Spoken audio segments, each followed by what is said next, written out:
Dust settled over the auction block where human lives were bartered for silver.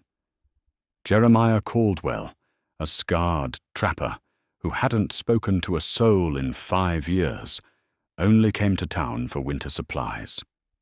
He never intended to leave with a desperate widow and her 4 trembling children. The biting wind of November 1876 whipped through the muddy thoroughfare of Bitter Creek, Wyoming territory. It was a town born of desperation and sustained by greed, a place where the fallout from the panic of 1873 still choked the life out of honest folk. In the center of the town square stood a hastily erected wooden platform. It wasn't cattle or timber being sold today, but human labor. Under the brutal territorial debtor laws, a family could be auctioned off into indentured servitude if the patriarch died, leaving unpayable debts. That was the tragic fate of Abigail Mercer. Abigail stood on the rough-hewn planks, her posture rigid, with a terrifying mix of pride and sheer panic. At 32, her face was lined with the exhaustion of a frontier life, yet her eyes retained a fierce, protective fire. Clinging to her faded woolen skirts were her 4 children, 14-year-old Levi, whose fists were clenched in helpless rage, 10-year-old Hannah silently weeping, and the 5-year-old twins, Samuel and Ruth, too young to understand why the townspeople were staring at them like prized livestock. Their debt was owed to Thaddeus Montgomery, a ruthless land baron whose influence stretched all the way to the federal courts, whispering in the ears of magistrates as far down as Judge Isaac Parker's jurisdiction. Montgomery didn't just want his money, he wanted to break the Mercer family. "Do I hear $50 for the boy?" the auctioneer bellowed, spit flying from his lips. "Strong back. Good for the silver mines." "No, you can't separate us," Abigail screamed, lunging forward only to be shoved back by a deputy's rifle barrel. "75 for the mother," Montgomery drawled from the front row, tipping his black Stetson. He took a drag from a thin cigar, his eyes roaming over Abigail with a sickening sense of ownership. "She'll do well scrubbing the floors of my saloon. Send the little ones to the territorial orphanage. They're dead weight." A horrified murmur rippled through the crowd, but no one dared bid against Montgomery. To cross the barren was to invite a mysterious fire at your homestead, or a fatal accident on a lonely trail.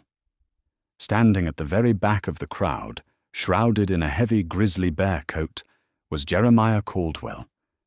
Jeremiah was a mountain man, a ghost who haunted the jagged peaks of the Wind River Range. Standing 6'4" with a thick, untamed beard and a jagged scar tearing across his left cheek, a souvenir from a territorial dispute with a mountain lion, he was a figure of local folklore. He only came down from the high country twice a year to trade his thick furs and Black Hills gold dust for coffee flour and ammunition. He despised Bitter Creek. He despised the noise, the greed, and the cruelty of civilized men. He had turned to leave his supply wagon fully loaded when the sound of little Ruth's crying pierced the cold air. Jeremiah froze. The sound was a ghost from his own past, a chilling echo of a life he had buried beneath 6 feet of frozen mountain soil 8 years ago. He closed his eyes, the memory of his own daughter's final, feverish cries, threatening to shatter the walls of ice he had built around his heart. He opened his eyes. Montgomery was stepping up to the platform, reaching out to grab Levi by the collar to inspect his teeth. Something inside the mountain man snapped. $500. The gruff, gravelly voice cut through the town square like a thunderclap. The crowd parted instantly, creating a wide path between the auction block and the hulking figure in the bear coat. Montgomery spun around his face, flushing dark purple. "Who the hell do you think you are, mountain trash? The debt is $300. You can't outbid the debt holder without settling the sum in full in cash." Jeremiah didn't speak. He walked forward with slow, deliberate steps, his boots squelching in the freezing mud. The townspeople shrank back from him, intimidated by the sheer imposing mass of the man and the cold, dead look in his steel-grey eyes. He reached the auctioneer's table, unhooked a heavy oilskin pouch from his leather belt, and slammed it down with a force that rattled the wood. "Weigh it," Jeremiah growled. The auctioneer, trembling, untied the pouch. A collective gasp rose from the onlookers. It was filled with raw, unminted gold nuggets and thick, heavy dust, the pure, untainted bounty of the high creeks. "This is easily worth $800. The auctioneer stammered, looking terrified. "Settle the debt," Jeremiah commanded, his voice barely above a whisper, yet carrying a lethal edge. "The family stays together. They come with me." Montgomery stepped off the platform, his hand hovering dangerously close to the silver-handled revolver at his hip. "You're making a grave mistake, Caldwell. Ezekiel Mercer owed me more than just coin. You don't know what you're buying into." Jeremiah finally turned his gaze to the land baron. The mountain man didn't reach for the heavy Sharps rifle slung across his back, nor the hunting knife at his thigh. He simply stared Montgomery down with the unflinching intensity of an apex predator. "The debt is paid," Jeremiah said. "Step aside, Thaddeus, before I decide to buy your life too." For a long, agonizing moment, the town square was completely silent. Then Montgomery scoffed, spitting into the mud. "Keep the trash, but you'll find they carry more trouble than they're worth." He turned and stalked away, his lackeys trailing behind him like whipped dogs. Jeremiah looked up at the platform. Abigail was clutching her children, staring down at him with wide, terrified eyes. She had been saved from Montgomery, but looking at the scarred, massive wild man who had just purchased her family's freedom, she wasn't sure if she had been rescued or condemned to a much darker fate. "Get your things," Jeremiah told her gruffly, turning his back to walk toward his wagon. "We ride before the snow hits." The journey up into the Wind River Range was a grueling test of endurance. The Mercer family sat huddled in the back of Jeremiah's heavy freight wagon, wrapped in every woolen blanket they owned, plus the thick Hudson's Bay blankets Jeremiah had silently tossed to them before departing. For 2 days they climbed higher into the unforgiving wilderness. The pines grew thicker, the air thinner, and the temperature plummeted. Through it all, Jeremiah barely spoke. He drove the massive draft horses with subtle clicks of his tongue and minor shifts of the leather reins. When they stopped to make camp, he functioned with terrifying mechanical efficiency. He chopped wood, sparked a fire in minutes, and handed Abigail a cast-iron skillet of sizzling salt pork and hardtack, never meeting her gaze. Abigail's mind raced with terrifying scenarios. Why did he buy us? She agonized silently as she watched him clean his rifle by the firelight. Does he want a servant? A wife, slaves to work a hidden mine? On the evening of the second day, little Samuel, shivering despite the fire, began to cough violently. Abigail held him close, her heart pounding with the familiar dread of frontier pneumonia. Suddenly, a massive shadow fell over them. Abigail flinched, pulling her children back. Jeremiah stood over them, holding a heavy, beautifully preserved buffalo robe. Without a word, he knelt his huge frame, looking awkwardly gentle, and draped the massive pelt over the sleeping twins, tucking the edges under their boots to seal out the wind. He then handed Abigail a tin cup of boiling water, steeped with pine needles, and a strange, bitter-smelling root. "Osha root," he muttered, his voice rusty from disuse. "Clears the lungs. Make him drink." He walked back to his side of the fire before she could even whisper a thank you. Levi, the oldest, watched the mountain man with narrowed, distrustful eyes. "Don't trust him, Ma," Levi whispered, his hand resting on the small hunting knife his late father had given him. "He's just fattening us up for winter." "Hush, Levi," Abigail murmured, forcing the warm tea past Samuel's lips. "We are alive. For now that is enough."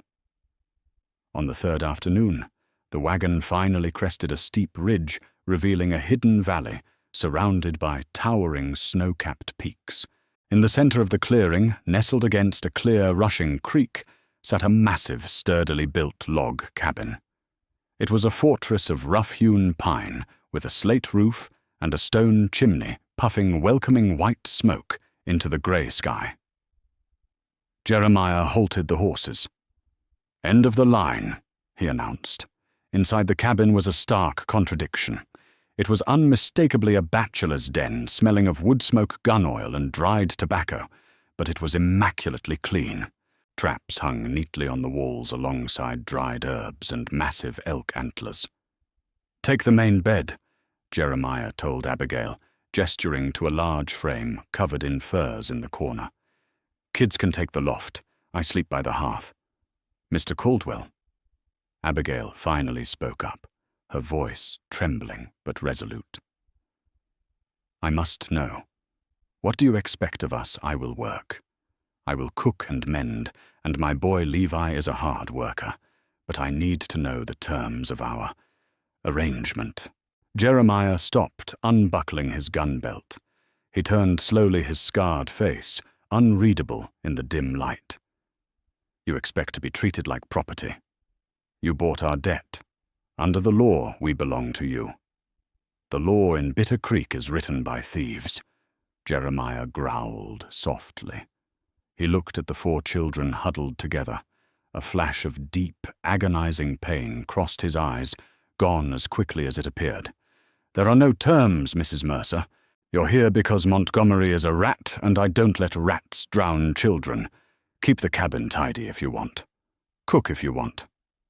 But you belong to no one." He grabbed his axe and walked out the heavy oak door, leaving Abigail stunned in the center of the room. Over the next 2 weeks, a strange, fragile routine settled over the cabin. Jeremiah spent his days hunting or checking his trap lines, returning at dusk with fresh meat. He remained a man of few words, but Abigail began to notice the subtle things. When he chopped wood, he always made sure there was a stack of kindling small enough for Levi to carry easily. When he carved wood by the fire at night, he deliberately left the curled shavings on the floor for the twins to play with. But the mystery of Jeremiah Caldwell truly unraveled on a Tuesday afternoon when Abigail decided to deep clean the darkest corners of the cabin. In the back of the small storage pantry, hidden beneath a heavy canvas tarp, she found an intricately carved wooden cradle. It was a masterpiece of craftsmanship, detailed with running horses and soaring eagles. Inside the cradle lay a small, beautifully stitched baby blanket, folded with desperate, heartbroken care. Beside it sat a leather-bound journal. Abigail knew she shouldn't look, but her maternal instinct drove her hand. She opened the cover. The handwriting was elegant, belonging to a woman. April 14th, 1868. Jeremiah has finished the cradle. He is so proud, though he won't admit it.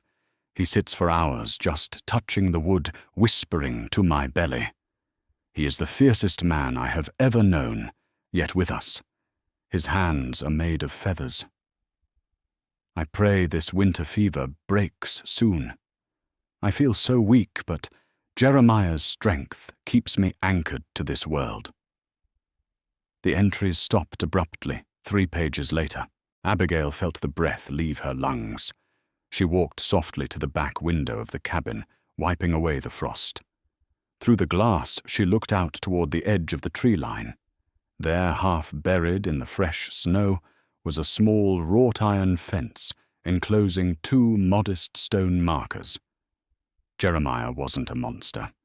He was a man who had been bled dry by grief, a father who had his heart violently ripped away by the harsh frontier. She turned back to the room, wiping a tear from her cheek, only to find Levi standing in the doorway, his face pale and stricken. But he wasn't looking at the cradle. He was holding his father's old leather-bound Bible, the one Ezekiel Mercer had made Levi swear to protect with his life.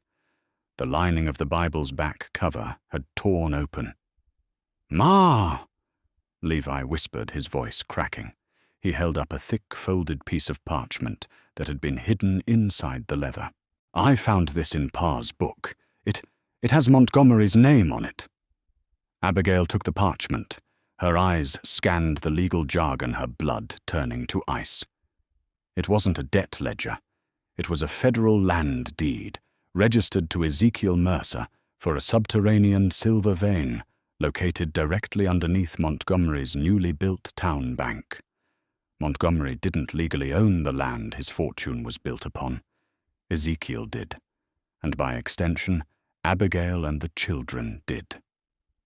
"Dear God," Abigail breathed. "This is why he wouldn't let us leave. This is why he wanted us indentured or dead." A sudden sharp crack of a rifle shot echoed through the valley, shattering the quiet afternoon. Abigail screamed, throwing her arms around Levi and pulling him to the floor, just as the cabin's front window exploded inward. Shards of glass showered over the wooden floorboards. Down in Bitter Creek, Thaddeus Montgomery hadn't just let his prize walk away. He had learned that the deed was missing from the Mercer estate. He had hired 6 heavily armed Pinkerton dropouts and ruthless bounty hunters, tracking the heavy wagon ruts up the mountain before the snow could cover them. Outside in the biting cold, Jeremiah Caldwell dropped behind a massive fallen pine, his Sharps rifle smoking in his hands. He had spotted the men creeping up the ridge just in time. He looked back at the cabin, his heart hammering against his ribs in a way it hadn't in 8 long years. He had sworn he would never let another family die on his mountain. He cocked the hammer of his rifle, his steel-grey eyes narrowing as the bounty hunters began to close in on his home. The lonely mountain man was about to show them exactly why the locals called him the ghost of the Wind River Range. The heavy boom of Jeremiah's Sharps rifle echoed through the canyon like a cannon blast, instantly followed by the frantic screams of a man taking a slug to the thigh. Outside the cabin, the pristine white snow was rapidly becoming a battlefield. Inside, Abigail scrambled across the floorboards, her hands blooded from the shattered glass, and threw herself over Samuel and Ruth. "Stay down. Do not move. Do you hear me?" She commanded, her voice, trembling but fierce. She shoved them under the heavy oak dining table, pulling Hannah down beside them. Levi didn't hide. The 14-year-old boy crawled toward the shattered window, his father's hunting knife clenched in one hand, and an old rusted Colt revolver he had found in the wagon in the other. "Levi, no!" Abigail shrieked. "I have to help him, Ma!" Levi yelled back, peering over the splintered windowsill. "There's too many of them." Out in the timber, Jeremiah Caldwell was a phantom. The 6 bounty hunters Thaddeus Montgomery had sent were accustomed to gunning down terrified debtors in dark alleyways, not hunting a seasoned mountain man in his own territory. Jeremiah slid behind the massive trunk of a fallen ponderosa pine, rapidly reloading the single-shot rifle. His breath plumed in the freezing air, his mind calculating angles and distances with cold, practiced precision. "Spread out!" roared a voice from the tree line. It was Cyrus Hoyt Montgomery's chief enforcer, a vicious man, recognizable by the bowler hat he wore even in the wilderness. "He's just one man, flush him out." 2 men broke from the cover of the spruce trees, their Winchester repeaters blazing, sending a hail of lead chewing into the logs of Jeremiah's cabin. Jeremiah didn't flinch. He waited for the slight pause in their firing, the inevitable moment they levered fresh rounds into their chambers. He popped up, leveled the heavy barrel of the Sharps, and fired. The chest-caving impact sent the closest man tumbling backward into a snowdrift, his rifle flying from his hands. Jeremiah didn't wait to see him land. He dropped the long gun, drew his twin Remington revolvers, and dove into a shallow trench he had dug weeks ago for drainage. Bullets shredded the pine needles exactly where he had been standing a second before. He scrambled up the icy embankment, using the thick brush to mask his movements, flanking the men who thought they had him pinned. He moved with the silent, terrifying grace of the grizzly whose fur he wore. Emerging beside a boulder just 10 yards from 2 of the attackers, he unleashed a volley of deafening revolver fire. Both men went down in a tangle of limbs and cursed shouts. 3 down, 3 to go. But the distraction had cost him. While Jeremiah was dealing with the flank, Cyrus Hoyt and another heavily armed thug had used the diversion to rush the cabin. Inside, Levi saw them coming. His hands shook wildly as he aimed the heavy Colt over the windowsill. "Stay away!" the boy screamed, pulling the trigger. The gun bucked violently, the bullet shattering the wooden porch post inches from Hoyt's head. Hoyt snarled, bringing his rifle up to aim directly at the young boy in the window. "Stupid little rat!" "Levi!" Abigail screamed, lunging to pull her son down. A thunderous roar tore through the clearing. Jeremiah had broken cover, sprinting across the open snow toward his cabin. He fired his remaining revolver on the run, dropping the man next to Hoyt, but he was exposed. Hoyt pivoted, his lips curling into a wicked sneer, and fired his Winchester. The bullet caught Jeremiah high in the left shoulder. The sheer kinetic force spun the massive mountain man around, dropping him to his knees in the blood-stained snow. The Remington slipped from his grasp. "Jeremiah!" Abigail cried out the name, tearing from her throat before she even realized she had spoken it. It was the first time she had used his Christian name. Hoyt chuckled slowly, walking toward the kneeling mountain man, racking another round into the chamber of his rifle. "Montgomery sends his regards, you wild animal. Should have minded your own business." He raised the barrel to Jeremiah's head. Crack! Hoyt's eyes went wide. He gasped, dropping his rifle, as a blooming red patch appeared on his heavy winter coat. He looked down, confused, then slowly tipped forward, collapsing face first into the mud and snow. Behind him, standing on the cabin porch, was Abigail. Her hands were still wrapped around the smoking barrel of Jeremiah's spare shotgun, which she had found loaded by the front door. Her chest heaved, her eyes wide with shock, but she didn't drop the weapon. The clearing fell dead silent, save for the howling of the mountain wind. The remaining bounty hunter, seeing his 5 companions dead or bleeding out, threw his hands in the air, dropped his guns, and scrambled blindly into the woods, fleeing for his life. Jeremiah remained on his knees, clutching his bleeding shoulder. He looked up at Abigail standing on the porch, the shotgun trembling in her hands, her hair whipped into a frenzy by the wind. She wasn't a broken debtor anymore. She was a mother who had just defended her family and him. For the first time in 8 years, the ice around the mountain man's heart completely shattered. Smoke and the sharp scent of carbolic soap filled the dim cabin.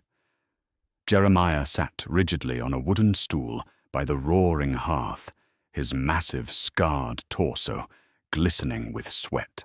He clamped his jaw, the muscles jumping wildly, as Abigail probed his torn shoulder with boiled steel forceps. "Almost got it," she murmured, her hands miraculously steady, despite the lingering terror of the gunfight. With a sickening twist, she pulled the twisted chunk of lead free, dropping it into a tin basin. Jeremiah let out a ragged, shuddering breath. As Abigail gently bound the wound with fresh linen, her fingers traced the edge of a deep, older scar on his back. "I found the cradle," she confessed softly, her hands resting warm against his skin. "I am so sorry, Jeremiah." Jeremiah went perfectly still, staring into the dancing flames. "Martha," he rasped, his voice sounding like dry timber. "And my little girl Sarah, the winter fever of 68.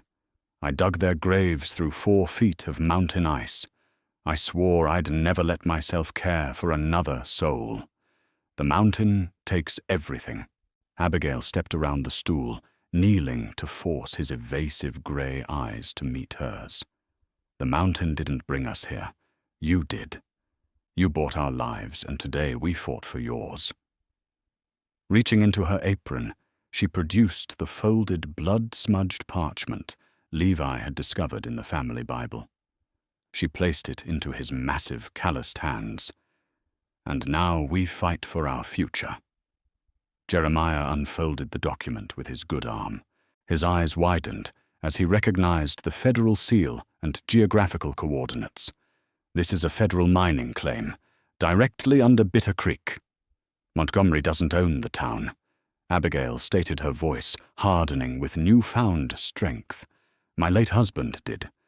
Montgomery wanted us enslaved or dead, so the deed would default to the territory. He wanted to steal our legacy. A dangerous fire ignited in Jeremiah's eyes. Montgomery bought the local judges, but this is a federal grant signed by Washington. We don't run Abigail.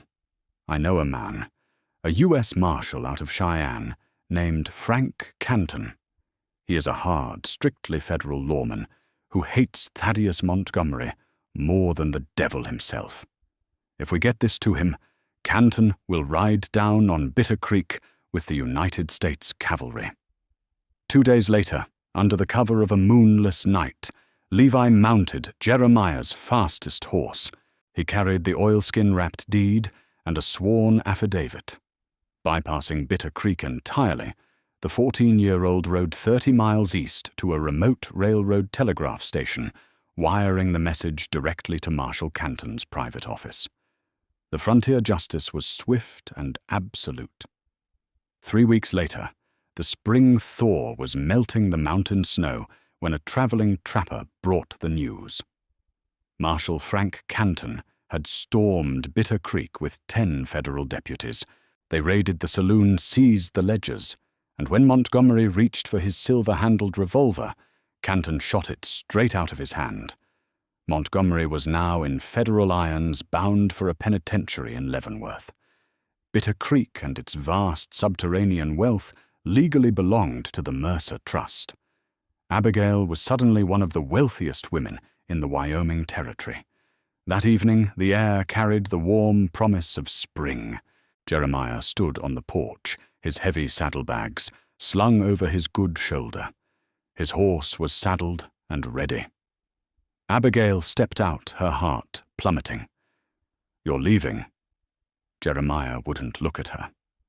"You don't need a mountain man anymore. You have a fortune. You can go back east, buy a mansion in Boston, send the kids to fine schools." He finally turned, his eyes filled with agonizing resignation. "My job is done. Your debt is paid." He tipped his hat and stepped toward his horse. Jeremiah Caldwell put those reins down. The sheer command in her voice stopped him cold. Abigail marched down the steps, her eyes flashing. "Do you think I care about Boston? Do you think I want my children raised by city folk who turn a blind eye to widows on auction blocks? We owe our lives to this mountain. We owe our lives to you." "Abigail, I am not a piece of property you can just set free," she interrupted softly, stepping into his space and pressing her hands against his chest. "I am a woman asking the man she loves to stay. Do not make us live without you." Jeremiah stared down at her, the last remnants of his haunted past dissolving in the fierce light of her eyes. Carefully, his massive hands framed her face. He leaned down and kissed her a kiss of desperate healing and an unbreakable promise. When they parted, a rare smile broke across his scarred face. "I reckon I better unpack. This cabin needs an extension. If you loved this story of redemption, survival, and unexpected romance in the unforgiving Wild West, hit that like button and share this video with someone who loves a great Western tale. Don't forget to subscribe and ring the bell so you never miss our next thrilling adventure. What do you think you would have done in Jeremiah's boots? Let us know in the comments below.